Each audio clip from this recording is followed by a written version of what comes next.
Good morning, students. Today we will discuss about the basics of internet.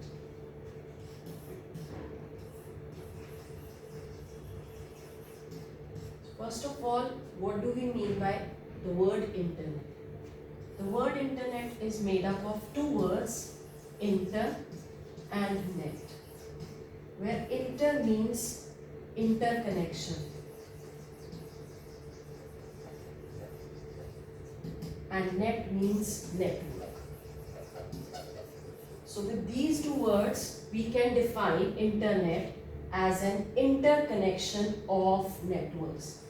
So this is the basic definition of internet, that internet is an interconnection of networks.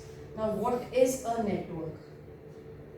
Network means interconnection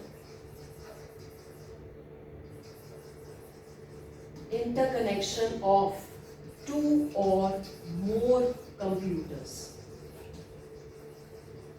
Why two or more? Because if we have a single computer, then it is known as a standalone computer.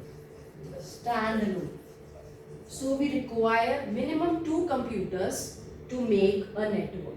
So when we have two computers, we connect them together with a wire or a cable and it becomes a smallest network.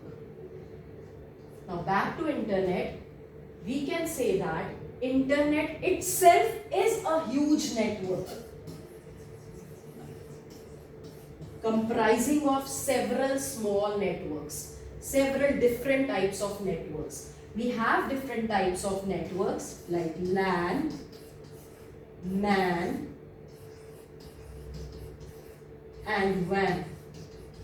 So we have three types of networks: LAN, MAN and WAN. LAN stands for local area network, MAN stands for metropolitan area network and WAN stands for wide area network. LAN is the smallest network spanning only small geographical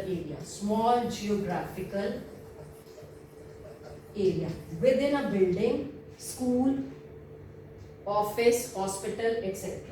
Now MAN, it spans cities. WAN, it spans a country or group of countries. So we can say that internet is a wide area network comprising of various either LANs or MANs or WAN. To run an internet, we require a protocol. So whenever we want to run internet, we should have a set of protocols. What is a protocol? A protocol is a set of rules which allow communication, which govern communication, which allow sharing of information, which allow networks to communicate with each other. And for internet, we require a protocol known as TCP/IP, that is Transmission Control Protocol and Internet Protocol. So Transmission Control Protocol and Internet Protocol, they again consist of several set of protocols in which we have FTP, file transfer protocols, protocols for email like SMTP, POP3 and so many others.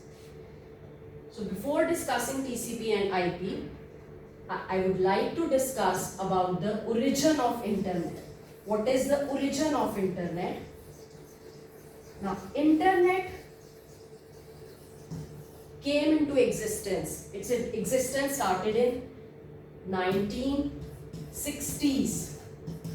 When in 1960, US government formed an agency known as ARPA, Advanced Research Project Agency.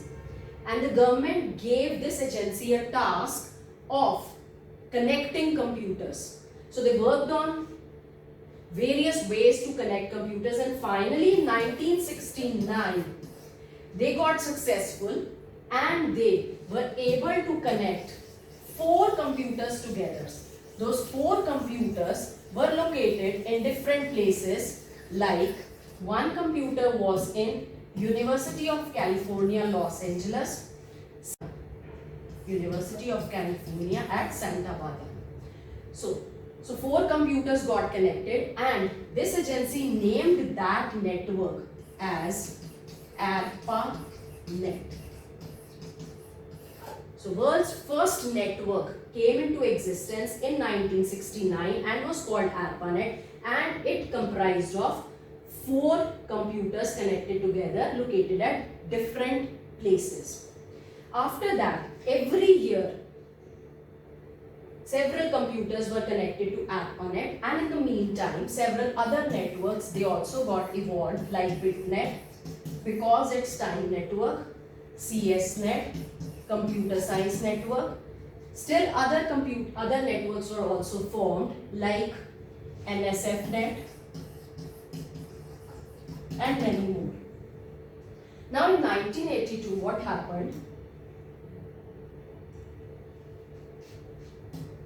In 1982, 2 scientists, Vincent Cerf and Bob Kahan, they designed a protocol called TCP/IP, which helped heterogeneous networks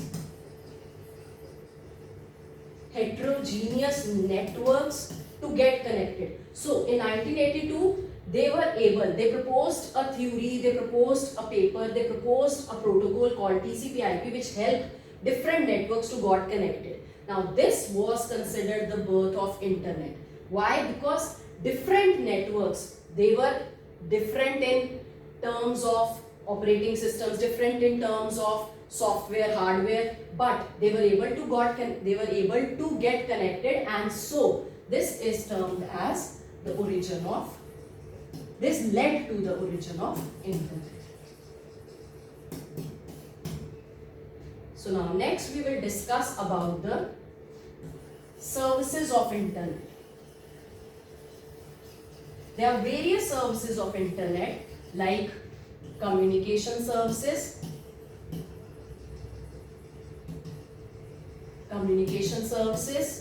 information retrieval services, web services, and www. So communication services, like email, one of the most commonly used communication services. We can send messages from one computer to another. Information retrieval services like FTP, file transfer protocol, Telnet, and many more. Web services, various web apps are available, and World Wide Web, which helps to access websites throughout the world.